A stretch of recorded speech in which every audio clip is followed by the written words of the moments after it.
Doctor Sakhawat Hossain সায়ন্থ, রাজনৈতিক নেতারা হাসপাতালে ওই ভিড়ের মধ্যে মাইলস্টোনের ঘটনায় পুড়ে যাওয়া রোগীদের দেখতে গেলেন। তারা গেলে তো আসলে একা যান না, তারা তাদের বিশাল বহর নিয়ে দলবল নিয়ে যান। সাংবাদিক নেতা ও তার দল, উৎসুক জনতা মিলে যে ভিড় তৈরি হলো ওই সময়ে, এইসব রাজনৈতিক কালচার চর্চা করাটা ওই সময় কি খুব জরুরি ছিল?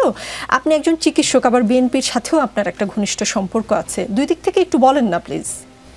জি, আপনাকে ধন্যবাদ। এবং আমার সঙ্গে দুজন সম্মানিত আলোচক আছেন এবং যারা শুনছেন সবার জন্য শুভেচ্ছা রইল। আপনি যেটা বলেছেন এটা মেডিকেল পয়েন্ট অফ ভিউ থেকে যদি বলা হয়, রোগীর স্বার্থে এরকম আহত রোগীদের বেলায় ভিড় না জমানোর পরামর্শ চিকিৎসকদের পক্ষ থেকে সবসময় থাকে এবং সেটাই কাঙ্ক্ষিত।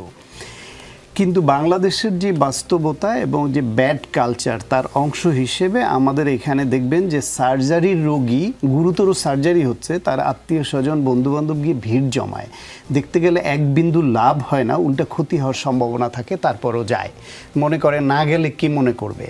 ঠিক একইভাবে রাজনৈতিক কালচারটা এমনভাবে এখানে একটা বাজে কালচার তৈরি হয়ে গেছে যে রাজনৈতিক দলগুলো না গেলে এটা নিয়ে সমালোচনা ওঠে যে এরকম ঘটনা ঘটেছে, ওনারা কোনো রকম সহযোগিতা এগিয়ে যাননি। কাউকে রক্ত দিতে যেতে হয়, কাউকে খাবার দিতে দেওয়ার জন্য যায়, কেউ এদের এগিয়ে দেয়, সহযোগিতা করার মনোভাব নিয়েই যায়।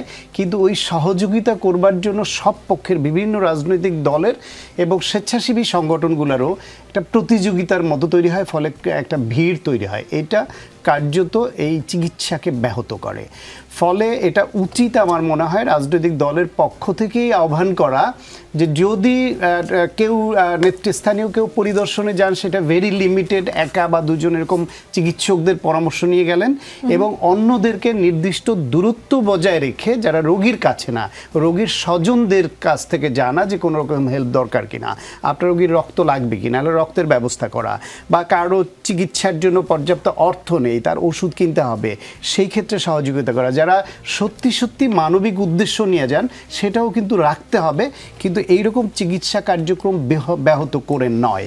এখন একটু এই প্রশ্নটা আরেকবার করি। মানে আমি যেহেতু শেষ প্রশ্নটা করেছি, বিএনপির সাথেও যেহেতু আপনার একটা ঘনিষ্ঠ সম্পর্ক, বিএনপি মহাসচিব নিজেই যখন সাংবাদিকরা প্রশ্ন করলেন যে উত্তরা স্কুলের উপর বিমান বিধ্বস্ত হওয়ার পর সরকারের পদক্ষেপগুলো ঠিক ছিল কিনা, তিনি বললেন যে সমস্যা হচ্ছে যে ইগো কাজ করে, এবং তিনি বললেন রাজনৈতিক দলগুলোর যে অভিজ্ঞতা আছে, বিশেষ করে যারা সরকারি ছিল তাদের কাছ থেকে অভিজ্ঞতা নিতে, কিন্তু তাকেই তো আমরা দেখলাম হসপিটালে দলবল নিয়ে যেতে। না, এইখানে একটা জিনিস কি আমি আপনাকে বলি যে বিএনপি যখন এই দুর্ঘটনাটা ঘটে, ওই সময় বিএনপি মহাসচিব ইঞ্জিনিয়ার্স ইনস্টিটিউশনে সম্মিলিত পেশাজীবী পরিষদের একটা অনুষ্ঠানে ছিলেন।